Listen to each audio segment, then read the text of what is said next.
인사 나누겠습니다. 샬롬. 네, 한 주간 평안했기를 바랍니다. 우리 시편 말씀 같이 보겠습니다. 시편 126편 1절로부터 6절 말씀까지 한 몫을 읽겠습니다. 여호와께서 시온의 포로를 돌리실 때에 우리가 꿈꾸는 것 같았도다. 그때에 우리 입에는 웃음이 가득하고 우리 혀에는 찬양이 찼었도다. 열방 중에서 말하기를 여호와께서 저희를 위하여 대사를 행하셨다 하였도다. 여호와께서 우리를 위하여 대사를 행하셨으니 우리는 기쁘도다. 여호와여 우리의 포로를 남방 시내들같이 돌리소서. 눈물을 흘리며 씨를 뿌리는 자는 기쁨으로 거두리로다. 울며 씨를 뿌리러 나가는 자는 정령 기쁨으로 그 단을 가지고 돌아오리로다.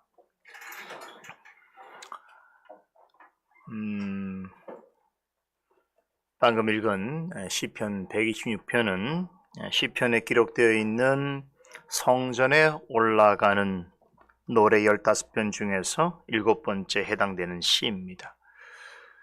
여러분과 저에게 이 시편은 너무나 특별한 추억이 있는 시입니다. 혹시 기억나시는지 모르겠습니다만 몇 해 전에 제가 주일 강설 시간에 본 시편을 강의해 드린 적이 있습니다. 혹시 언제였던 줄 기억하시는 분이 있으신가요? 아마도 그것까지 기억한다면 대단하시겠죠. 언제요? 우리 정진수 성도님 역시 언제였냐면 우리가 처음으로 예배당에서 예배를 드릴 때 바로 그날입니다. 그래서 저는 이 126편을 볼 때마다 또 여러분들이 방금 찬양 불렀던 126편 찬송을 제가 이렇게 부르거나 함께 할 때마다 가슴 저 깊은 곳에서 각인되어 있는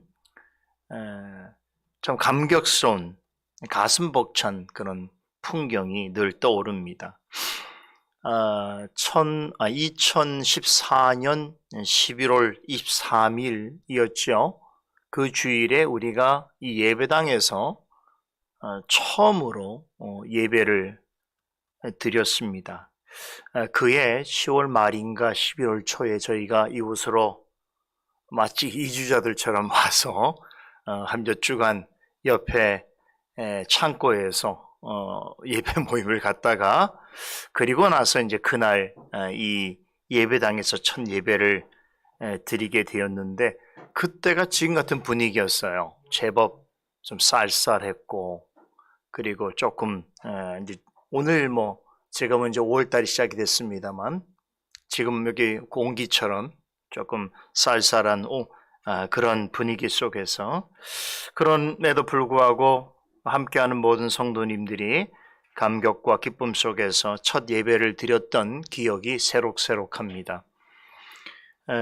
그때 기억이 지금도 생생하게 남아 있는데 어느덧 7년의 시간이 지났습니다.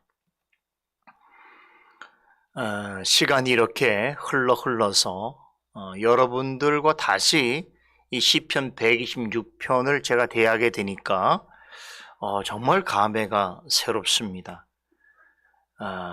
그동안 여러분들과 함께 이 교회당에서 지나왔던 그런 시간들과 그 속에 쌓여있는 추억들이 주마등처럼 스쳐갑니다.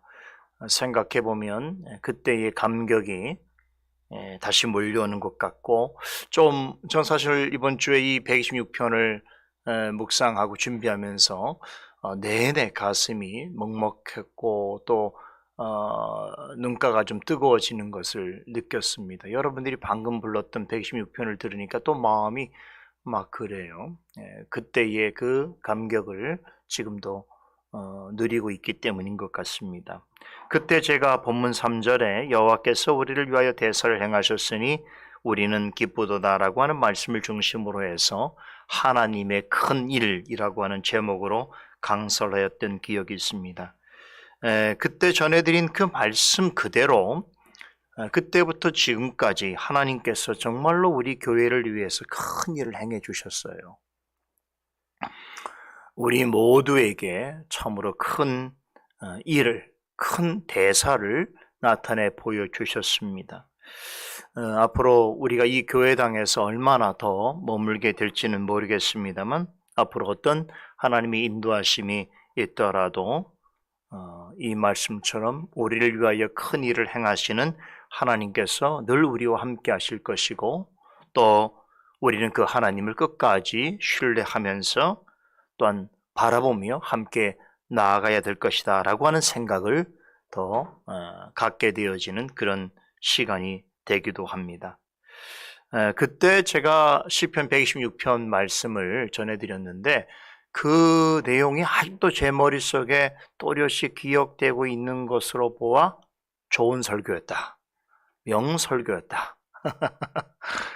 이런 말 하면 안 되죠.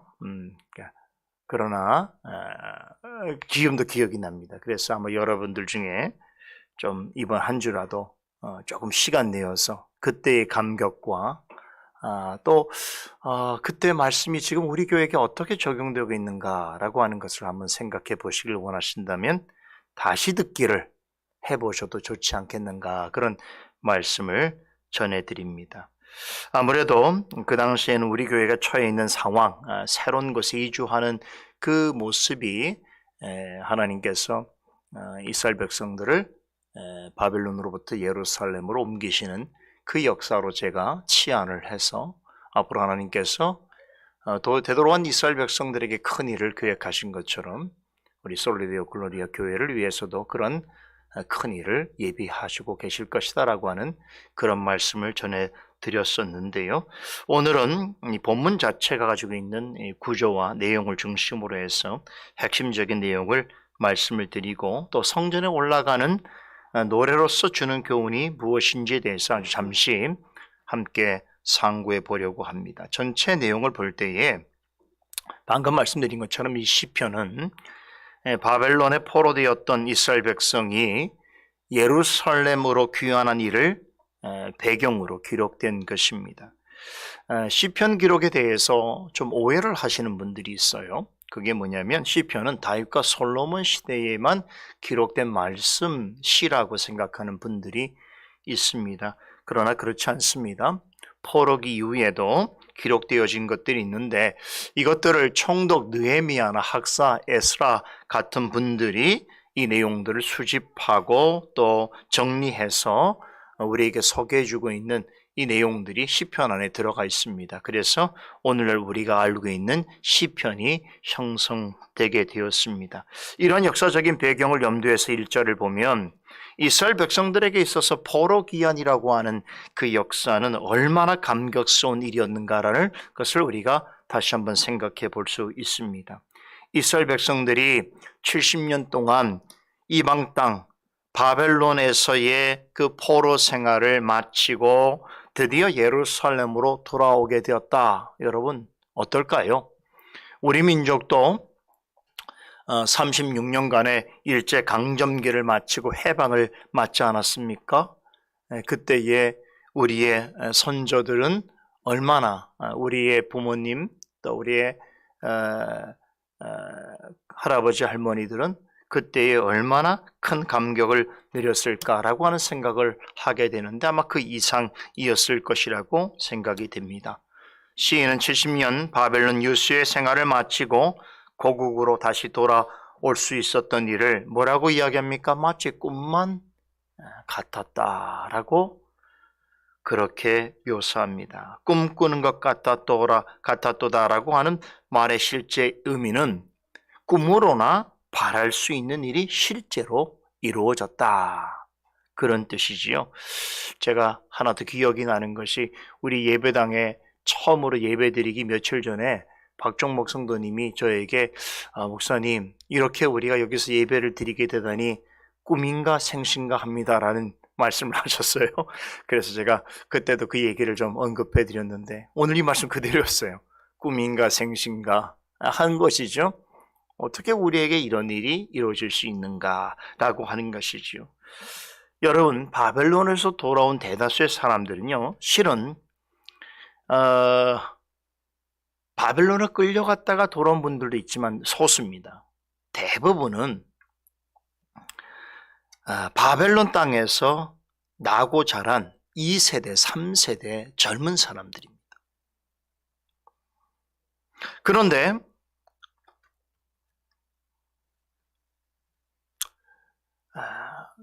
그렇게 이방 나라로 끌려갔던 부모 세대가 그토록 돌아가기를 바랬던 예루살렘으로 그들이 돌아오게 되었을 때에 어떠했겠습니까? 2절에 기록된 대로 그들의 입에는 웃음이 가득했고 혀에는 찬양이 그득할 수밖에 없었습니다. 꿈에도 그리던 부모의 고국으로 또 부모 세대가 그토록 간절히 돌아가고 싶어하던 예루살렘으로 돌아올 수 있었던 것은 그들에게 있어서 꿈만 같은 일이었습니다. 그래서 자신의 볼을 꼬집으면서 이것이 꿈인가 생신가 놀라워하고 신기해하는 이들이 많았던 것입니다. 그런데 한 가지 기억하실 것이 있습니다. 이스라엘 백성의 포로 귀환은 그저 나라를 잃은 민족이 나라를 되찾은 역사적인 그런 사건으로만 기억해서는 안 됩니다. 바벨론으로 끌려가기 이전이나 바벨론에서 지내는 동안 사실 이스라엘 자체에게 있어서는 아무런 희망을 볼 수가 없었습니다. 하나님께서 선자들을 보내셔서 이스라엘의 끊임없는 불순종과 배도와 우상 숭배에 대해서 질책하시고 그럼에도 돌이키지 않는다면 이방의 포로가 될 것이라고 경고하셨음에도 불구하고 그들은 귀 기울이지 않았습니다. 듣기는커녕 더욱 죄악을 행하였습니다. 그리하여 하나님의 공의로운 심판을 받아 이방 민족에게 엄청난 수치를 당하고 포로가 되어서 이방 땅으로 끌려가게 되었던 것입니다. 그런데 그 나라가 어떤 나라입니까? 당시에 세계 역사에서 가장 강력한 힘을 가진 바벨론입니다. 여러분, 이 바벨론 땅에서 포로된 백성들이 어찌하여 근근히 살아갈 수 있을지는 몰라도 그런 상황에서 다시 자기의 고국으로 집단적으로 이스라엘 백성들이 돌아갈 수 있다는 것, 스스로 헤어나올 수 있다는 것은 그것은 꿈도 꾸지 못할 일입니다. 어거스틴과 칼빈을 비롯해서 경건한 신학자들은 이스라엘이 바벨론의 포로가 된 상황을 역사적인 사건으로만 보지 않습니다. 여긴 영적인 의미가 있다고 봅니다. 이것은 죄의 포로가 된 일로 봅니다. 과거 이스라엘 백성이 애굽 땅에서 종살이하던 것과 같이 죄로 말미암아 마귀와 세상의 포로가 된 일로 그렇게 해석합니다. 그런데 사람은 날 때부터 전적으로 부패해 있어서 스스로는 죄의 굴레와 마귀와 세상에 포로된 것으로부터 벗어날 수 없다고 성경은 가르칩니다. 죄로 인한 심판과 저주로부터 스스로 벗어날 수 있는 사람은 아무도 없습니다. 오직 이 일은 하나님만이 하실 수 있습니다. 과거 이스라엘 백성이 종살이하던 애굽 땅에서 벗어나서 출애굽하게 된 일이나 바벨론 포로된 백성들이 다시 고국으로 돌아올 수 있게 되었던 일은 오직 하나님께서 죄로 인한 저주와 심판으로부터 죄인들을 구속하여 주신 구원의 역사를 예표해 주고 있습니다. 그렇다고 한다면 1절에 여호와께서 시온의 포로를 돌리실 때에 우리가 꿈꾸는 것 같았도다라고 하는 말씀은 영적으로 보자면 죄로 말미암아 마귀의 포로였던 자들을 구속하시사 구원의 은혜를 베푸신 하나님의 구원 역사에 대한 영적인 기쁨과 감사를 표현한 것이라 이렇게 해석할 수 있는 것입니다. 이 사실을 강조하기 위해서 시인은 본문 1, 2, 3절에 보세요. 모두 주어를 누구로 표현하고 있습니까? 여호와께서라고 하는 말을 거듭거듭해서 사용하고 있습니다. 죄에서 구원하여 주시고 죄로 인한 저주와 심판으로부터 자유케 하신 그 일은, 그 역사는 오직 하나님께서 주도하셨다라고 하는 것을 강조하고 있는 것입니다. 죄에서 구원하시는 역사는 오직 하나님의 단독적인 사역이다. 그 사실을 깨달은 시인은 그래서 이스라엘을 바벨론으로부터 돌이키신 그 역사, 그것을 통하여 우리를 죄에서 돌이켜 구원의 은혜를 누리게 된 자리로 이끄신 그 역사는 꿈만 같은 일이다. 이렇게 전하는 것입니다. 이스라엘 백성들이 바벨론에서 돌아오게 된 것처럼 우리가 죄에서 구원받은 일 역시 사실은 꿈에서나 바랄 수 있는 일이었다라는 것이죠. 그런데 그것이 현실이 된 것입니다. 그렇게 오직 하나님의 행하심으로 구원받은 것을 알기에 시인은 고국으로 돌아온 이스라엘 백성들을 더는 바벨론의 포로라고 부르지 않습니다. 1절을 보세요. 아주 의미심장한 표현이죠. 여러분, 그들을 뭐라고 부르지요?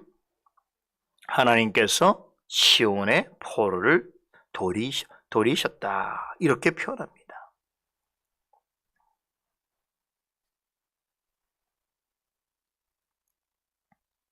여러분, 포로라고 하는 말 뜻 아시지요? 사로잡힌 자입니다. 원래 우리는 공중권세 잡은 마귀에게 사로잡혀 있었습니다. 그런데 지금은 하나님께 사로잡힌 하나님의 백성입니다. 이렇게 꿈만 같았던 일이 우리에게 일어나게 된 이유를 시인은 1절에서 뭐라고 합니까? 여호와께서 시온의 포로들을 돌리셨기 때문이다 라고 전합니다. 그 일을 2절에서 뭐라고 말합니까? 여호와께서 우리를 위하여 대사를 행하셨다. 대사가 뭡니까? 큰 일을 행하셨다는 것이죠. 한 민족을 이방 땅에서 고국으로 옮길 수 있는 일을 누가 할 수 있겠습니까? 역사를 주관하시는 이가 아니라면 할 수 없는 일이겠죠. 원래부터 마귀와 죄에 사로잡혀 있던 자들을 영원한 구원으로 이끌 수 있는 분이, 돌릴 수 있는 분이 누구겠습니까? 오직 하나님밖에 없으시죠. 한 가지 재밌는 것은 시편 126편 이 시를 보게 되면 반복적으로 언급되어지는 단어들이 나옵니다. 1절과 4절에 보면 포로라는 말이 나오고요.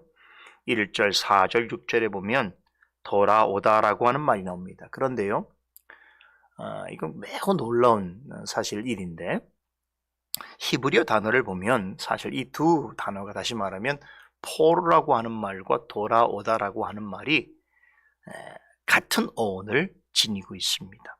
포로에 해당되는 히브리어가 슈바트라고 하는 말인데, 이 말은 돌리다, 돌이키다, 돌아오다라고 하는 뜻을 가지고 있는 동사 슈브라고 하는 말에서 파생되었습니다. 그러니까 사실 시편 120편은 처음부터 끝까지 다 돌아옴에 대한 얘기예요. 돌이키는 얘기예요. 처음부터 끝까지 돌이키고 돌아오다라고 하는 말이 계속적으로 반복해서 진행되어지는 구조를 지니고 있습니다. 이런 언어적인 형태를 통해서 시인이 무엇을 강조하려고 하는가? 사람을 죄에서 돌이키시고 돌아오는 자를 주님에게로 돌이키는 역사는 오직 하나님이 행하시는 것이다. 이 사실을 강조하는 것입니다. 우리가 오늘 하나님께로 나와서 찬송을 부르고 말씀을 들으며 예배 드릴 수 있게 된 것은 하나님께서 우리를 돌이키셨기 때문입니다. 죄와 마귀와 세상으로부터 돌이셨기 때문에 지금의 나와 우리의 교회가 있을 수 있는 것입니다. 시인은 2절과 3절에서 이런 하나님의 행하심을 하나님께서 우리를 위하여 행하신 대사, 즉 크신 일이라고 반복해서 강조합니다. 이 일을 생각한다면 우리에게는 기쁨과 감사가 충만할 수밖에 없는 것이지요. 시인과 순례자들은 하나님께서 행하신 구원의 큰 일을 기억하게 하는 이 시편을 부르면서 하나님을 예배하기 위하여서 성전에 올랐습니다. 그때 저들의 입에는 웃음이 가득하고 혀에는 찬양이 차고 넘쳤다는 것이지요. 여러분, 주일이 어떤 날입니까? 하나님을 예배하기 위해서 구별된 날입니다. 이 날에 거룩하신 하나님께 예배하러 나오는 자들은 마치 바벨론 포로에서 돌아오는 이스라엘 백성들 같은 그런 영적인 기쁨과 감격이 있어야 한다는 것입니다. 하나님께서 우리를 위해서, 그리고 나와 나의 가정과 나의 교회를 위하여서 꿈꾸는 것 같이 선하고 좋은 일을 행하여 주신 것들을 기억하게 될 때에 여러분, 감사와 기쁨이 넘칠 수밖에 없는 것이죠. 제가 오늘 여러분한테 126편을 소개해드리면서 우리 교회가 처음 여기서 예배를 드릴 때부터 지금까지 시간들을 돌아보게 될 때에 하나님께서 행하신 큰 일들을 생각해 보면서 마음의 감격과 기쁨이 넘칠 수밖에 없다라고 말씀드린 이유가 여기 있는 것입니다. 자, 그런데요, 이러한 감사와 감격과 기쁨은 우리만의 것이 되어서는 안 된다는 것입니다. 우리에게는 아직도 하나님 앞으로 나와서 함께 예배를 드리고 하나님께서 행하시는 큰 일을 나누어야 할 그런 주의 지체들이 있습니다. 그들이 주님 앞으로 돌아올 수 있도록, 또 함께 예배드리는 이곳으로 나올 수 있도록 간구해야 된다는 것이죠. 그 마음을 담아서 시인은 4절에 여호와여 우리의 포로를 남방 시내같이 돌리소서라고 간구합니다. 많은 이스라엘 백성들이 바벨론에서 예루살렘으로 돌아왔지만 여전히 바벨론에 남아있는 아직도 돌아오지 못한 포로들이 남아 있었습니다. 시인과 함께 먼저 돌아온 이들은 예루살렘에 돌아오지 못하고 바벨론에 남아있는 백성들 가리켜서 뭐라고 표현합니까? 우리의 포로라 라고 부르면서 그들 또한 무사히 돌아오기를 기도하고 있는 것입니다. 그러나 이 일 역시 우리의 힘만으로 이룰 수가 없습니다. 팔레스타인 남쪽은요, 아주 거친 항무지 사막으로 이루어져 있다고 합니다. 그래서 평소에는 1년 내내 물이 흐르는 모습을 볼 수가 없다는 것입니다. 시내를 찾을 수가 없어요. 그런데 어느 때에 폭우가 쏟아지게 되면 거짓말같이 사막에 물이 흐릅니다. 이런 것처럼 여전히 심령이 메마른 자가 스스로 돌이켜서 주님에게로 돌아온다는 것은 기대하기 어렵습니다. 하나님께서 사막에 물을 흐르게 하시는 것처럼 돌아올 자를 돌이키실 때에 돌아올 수 있습니다. 하나님께서 돌아오게 하실 자가 누구겠습니까? 우리의 부모일 수도 있고, 우리의 자녀일 수도 있고, 우리의 친구와 직장 동료들일 수도 있습니다.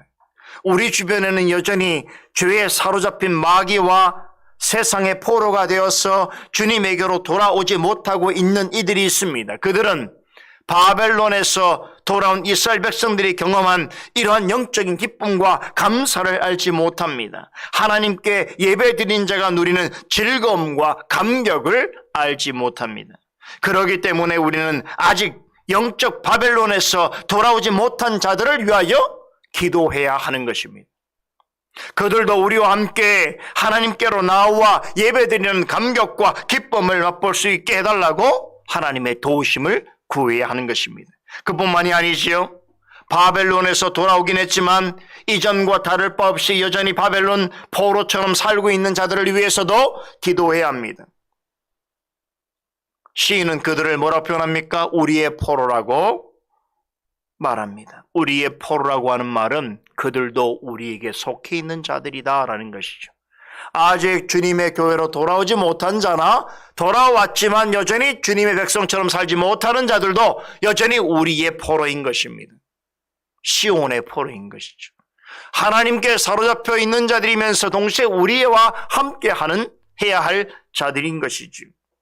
이렇게 교회 안팎에 바벨론의 포로 상태에서 벗어나지 못하고 있는 하나님의 자녀들, 그들을 위하여서 오직 은혜로 회복되어서 하나님을 예배하는 자로 돌아올 수 있도록 하나님께서 행하신 구원의 큰 일을 함께 즐거워 찬송할 수 있도록 그렇게 우리는 간구해야 한다는 것입니다. 이제 본 시편은 5절과 6절에서 참으로 놀랍고 의미심장한 고백으로 마칩니다. 우리 5절, 6절 다 같이 한 목소리 읽어볼까요? 눈물을 흘리며 씨를 뿌리는 자는 기쁨으로 거두리로다. 울며 씨를 뿌리러 나가는 자는 정녕 기쁨으로 그 단을 가지고 돌아오리로다. 라고 하는 이 말씀은요, 바벨론에서 귀환한 성도들이 이제 하나님 앞에 고백하고 다짐하는 참으로 귀한 말씀입니다. 바벨론에서 예루살렘으로 돌아오게 된 것은 너무나 기쁘고 감사한 일이지요. 그래서 마치 꿈꾸는 일과 같아서 얼굴에는 웃음이 가득하고 입에는 찬송이 그치지 않았습니다. 그런데 여기서 여러분 그치면 안 된다는 것입니다. 하나님께서 이스라엘 백성들을 예루살렘으로 돌아오게 하실 때는 그보다 더 크고 막중한 목적이 있었다는 것이지요. 백성들로 하여금 다 같이 힘을 모아서 예루살렘 성읍과 성전을 재건하고 하나님께서 통치하시는 나라를 세우는 것이 바로 그들에게 주어진 예루살렘으로 돌아오게 하신 더 큰 목적이었습니다. 그렇듯이 죄에서 해방되어 하나님께 예배하러 나온 여러분과 저에게도 그와 같이 중대한 사명이 맡겨져 있습니다. 우린 여전히 영적으로 척박한 현실 속에서 살아가고 있습니다. 하나님께서 우리를 바벨론에서 예루살렘으로 돌아오게 하셨지만 우리가 서 있는 예루살렘은 아직 세워야 할 성읍과 성전이 있습니다. 오늘 우리를 이곳으로 인도해 주신 하나님께서는 다만 이곳에서 우리가 그저 매주 매일 우리 자신들만 즐겁고 기쁘고 감격스러움을 누리게 하는 것이 하나님 뜻이 아니라 더 나아가서 우리가 함께하는 이 교회로 말미암아 하나님께서 진정으로 원하시는 참된 교회를 아주 든든하게 세우시고 이 교회를 통하여 바른 복음이 전파되게 하심으로 주께서 부르실 백성들을 다시 말해서 시온의 포로들과 우리의 포로들을 돌이키고 회복하시도록 하시는 역사가 하나님께서 우리를 이곳으로 부르신 더 크고 막중한 사명인 줄로 믿습니다. 그런데 이 일은 그냥 되어지지 않습니다. 그냥 시간이 지나면 되겠지요 하는 것이 아니에요. 뭐라고 말하죠? 눈물을 흘리며 씨를 뿌리고 가꾸는 농부의 심정으로 행해야 한다는 것입니다. 하나님께서 원하시는 열매를 얻기까지 많은 눈물을 삼켜야 할 수 있습니다. 많은 대적자들로부터 방해와 핍박을 받을 수 있습니다. 그러나 지금 주님의 교회와 복음을 위해서 울며 씨를 뿌리는 자는 어떻게 된다고요? 반드시 기쁨으로 단을 거두는 날을 맞을 것입니다. 솔리데오 글로리아 교회와 함께하는 여러분들, 우리 모두가 우리가 이 사실을 기억하고 오늘 우리에게 주신 이 귀한 값진 기회와 시간 동안 울며 씨를 뿌리며 가꾸는 농부 같은 심정으로 이 거룩한 사역에 동참하게 될 때에 주님께서 반드시 그에 합당한 기쁨으로 단을 거두는 축복을 허락해 주실 줄로 믿습니다. 기도하십시다. 거룩하신 하나님 감사드립니다. 복되고 거룩한 주일에 또 시편 126편을 통해서 이 남양주로 우리 모두를 모이게 하시고 또 지금 함께 모여있는 이 예배당에서 첫 예배를 드리던 지난 날을 회상하게 하시며 그로부터 지금까지의 지나간 시간들 속에서 하나님께서 교회와 우리를 위하여 행하신 큰 일들을 또 기억하면서 감사하고 감격하며 나아가서 우리를 이곳에 부르신 하나님의 크신 뜻이 있음을 더 믿고 또 우리가 주어진 그 사명을 감당하기까지 울며 씨를 뿌리며 가꾸는 농부의 심정으로 이 일을 정직하고 신실하게 행하게 될 때에 하나님께서 이 교회와 교회에 모인 자들과 앞으로 또 부르실 우리의 포로된 주님의 백성들을 통해서 참으로 크신 일을 드러내시고 또 우리에게 기쁨으로 단을 거두는 역사를 허락해 주실 줄로 믿습니다. 그런 은혜를 사모하는 주의 백성들이 오늘 함께 나와 주 앞에 예배드리기를 원하오니 주께서 모든 시간 주장하시고 함께하여 주시옵소서. 살아계신 예수 그리스도 이름으로 기도드리옵나이다. 아멘.